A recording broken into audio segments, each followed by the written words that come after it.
Good morning, students. Today you will learn about chapter 7 in English literature, the Taj Mahal. आज आप English literature का chapter 7 the Taj Mahal पढ़ेंगे. So let's start the chapter. Introduction. The Taj Mahal is one of the 7 wonders of the world. Taj Mahal जो है वो संसार के world mean संसार के 7वें अजूबों में से एक है. हमारे वर्ल्ड में 7 अजूबे हैं, उनमें से ताजमहल एक है. It is located at Agra.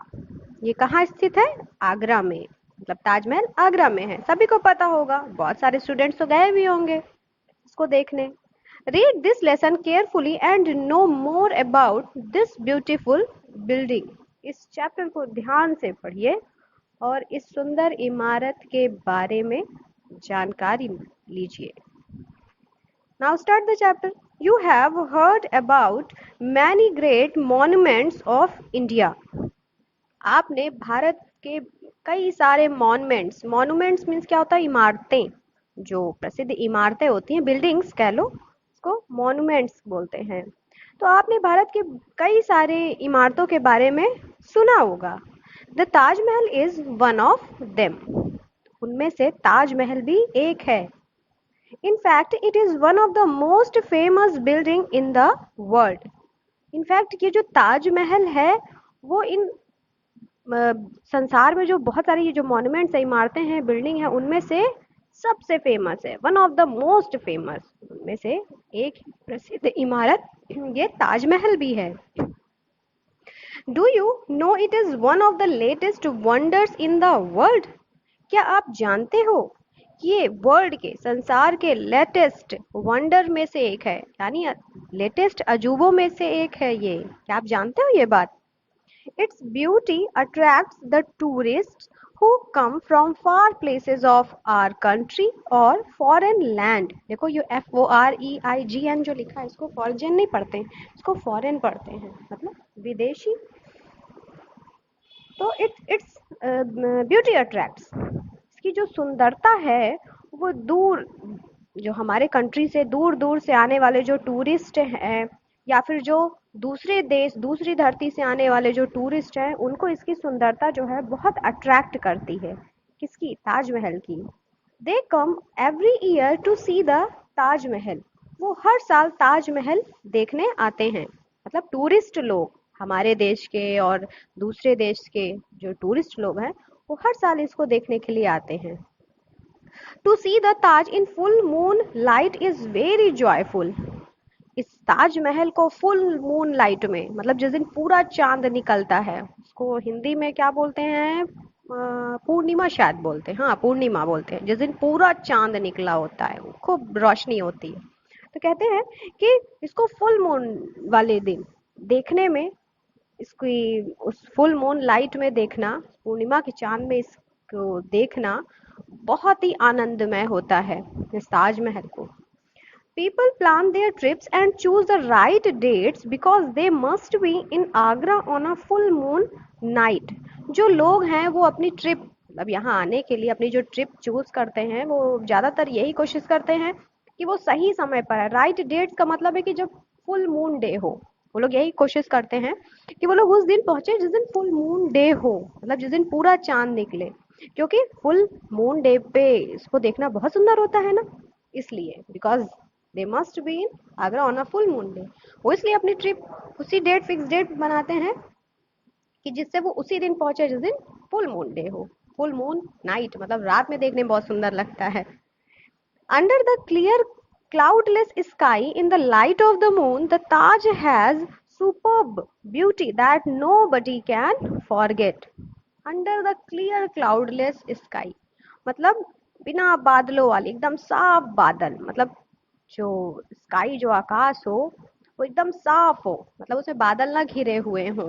जैसे होता नहीं है पूरे चांद तारे सब एकदम साफ साफ दिखते हैं, उसको कहा गया है. In the light of the moon the Taj है सुपर ब्यूटी. जब वो उन चांद की रोशनी में, मतलब साफ बादल की रोशनी में उस ताजमहल की सुंदरता को देखना बहुत ही सुपर्ब होता है. That nobody can forget. तो कोई भी उस सुंदरता को, उसकी ब्यूटी को नहीं भूल सकता है. The water of the river Yamuna reflects the building and adds something more to its beauty. जो यमुना का पानी है, रिवर यमुना, यमुना नदी का जो पानी है वो इस बिल्डिंग पे रिफ्लेक्ट करता है, मतलब उसकी प्रतिबिंब, ताजमहल की जो प्रतिबिंब है, जो छाया है, वो मून पे, उस पे, रिवर पे पड़ती है। तो जो रिवर का जो वाटर है, मतलब यमुना नदी का जो पानी है, वो इस बिल्डिंग पे की सुंदरता में और चार चांद लगा देता है, जिसको हिंदी में बोलते हैं add something more to its beauty. मतलब इसकी सुंदरता को और बढ़ा देता है।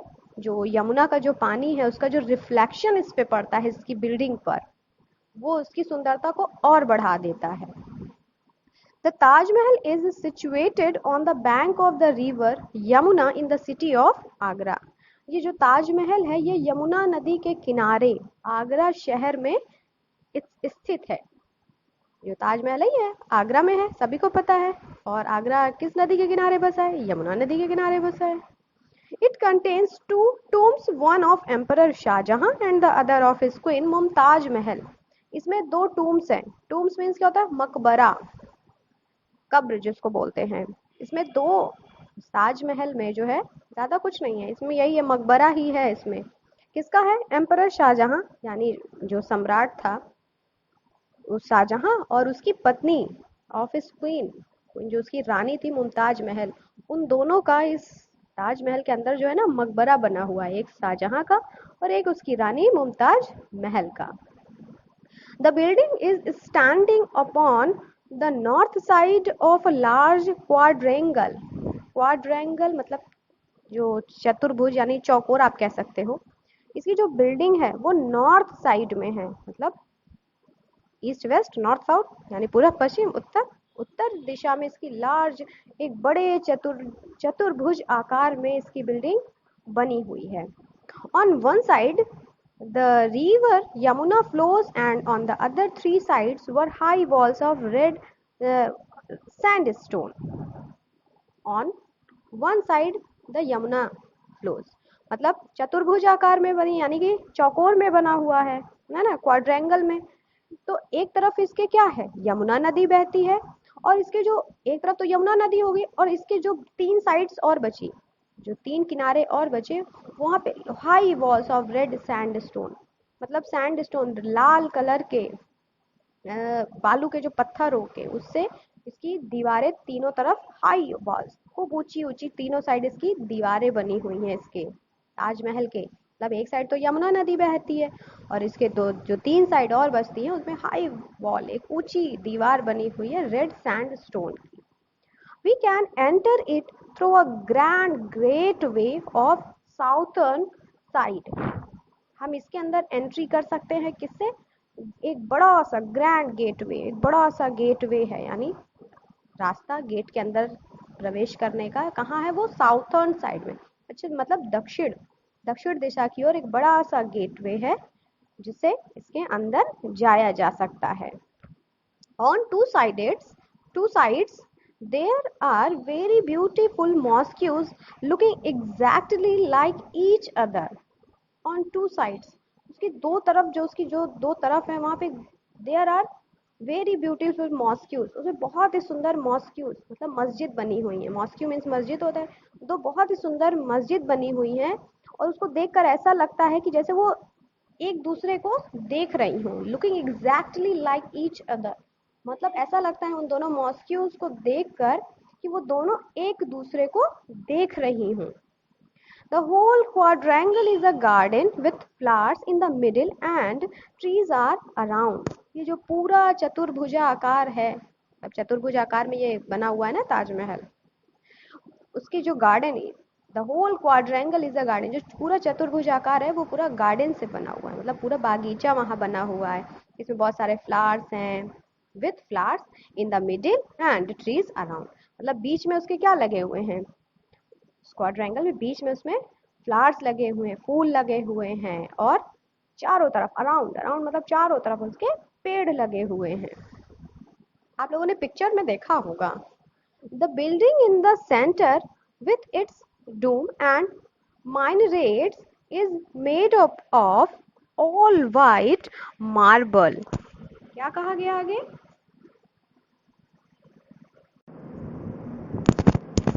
डूम। डूम मीन्स क्या होता है? गुम्बद। और minaretes means Minar. The building is the center with its dome and minaretes is made up of all white marble। मतलब ये जो बिल्डिंग है, ये जो इमारत है, इसका जो सेंटर है, मतलब इसका जो गुम्बद गोल गोल, ये देखो पिक्चर में बना हुआ है, गोल जो गुम्बद है, और जो minaretes है, जो इसकी मीनार है, वो पूरी व्हाइट मार्बल से बनी हुई है, पूरी सफेद मार्बल से बनी हुई है। Precious stones of all colors, diamonds, rubies, emeralds, and jade once decorate the marble। मतलब जिसकी जो ये जो गुम्बद है, ये जो मार्बल, उसमें बहुत प्रीशियस, बहुत ही महंगे महंगे कीमती पत्थर जड़े हुए हैं, ऑफ ऑल कलर्स। मतलब सारे कलर के इसमें पत्थर जड़े हुए, जैसे डायमंड हो गया, रूबी हो गया, इमराल्ड्स हो गया, और जेड ऐसे डेकोरेट है पूरा ये जो मार्बल है, ये की कीमती स्टोन इन पत्थरों से डेकोरेटेड है। मतलब इसमें हीरे, जिसमें ये डायमंड मतलब हीरा, रूबीज, मणि, ये सब उसमें जड़े हुए हैं। Hundreds of workers brought the marble from Jaipur। Hundreds of workers मतलब इसको बनाने के लिए, इस मार्बल को बनाने के लिए जयपुर से 100 वर्कर्स लाए गए थे।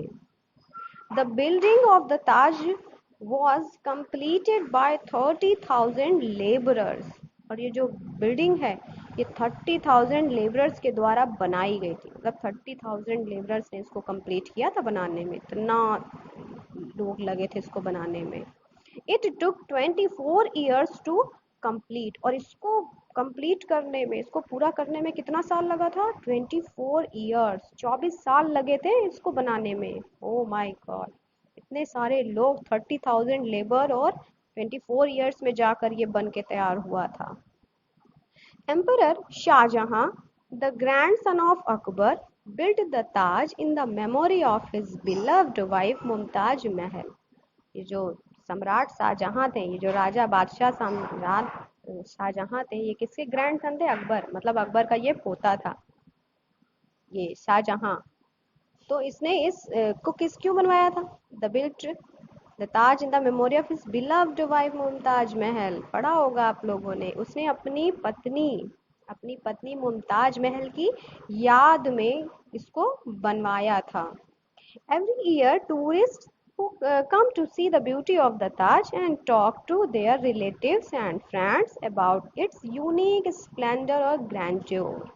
हर साल जो यहाँ पे टूरिस्ट आते हैं, जो दर्शक देखने वाले जो आते हैं टूरिस्ट, वो इसकी ब्यूटी को देखते हैं और अपने रिलेटिव से, अपने फ्रेंड से इसके बारे में बात करते हैं कि कितना यूनिक, कितना अद्भुत, कितना सौंदर्य और कितना विशाल है, कितना भव्य है। ग्रैंडर मतलब भव्य, मतलब इसकी भव्य, इस भव्य इमारत के बारे में, इसकी यूनिक ब्यूटी मतलब अद्भुत जिसको कह सकते हैं, सुंदरता के बारे में वो लोग अपने फ्रेंड और रिलेटिव से बात करते हैं। ठीक, तो ये था आपका चैप्टर द ताजमहल। देखिए वर्ड मीनिंग देखिए, मॉन्यूमेंट, मॉन्यूमेंट मीन्स मैंने बताया ही है, building etcetera constructed to keep alive somebody's memory. मतलब इमारत जो किसी की याद में बनाई जाती है। Tourist, a person making a tour for pleasure. अब जो लोग घूमने टहलने आते हैं वो टूरिस्ट बोलते हैं। रिफ्लेक्ट, थ्रो बैक लाइट, मतलब लाइट को रिफ्लेक्ट होना, उसका प्रतिबिंब कह सकते हो। Quadrangle, plane figure, four sides, मतलब समतल जो फिगर होता है, चार चार साइड वाला, फोर साइड्स वाला, उसको क्वाड्रेंगल बोलते हैं। ये था आपका चैप्टर 7। और आपको होमवर्क में क्या करना है? 50 हार्ड वर्ड्स आपको अपनी कॉपी में लिखने हैं। ठीक।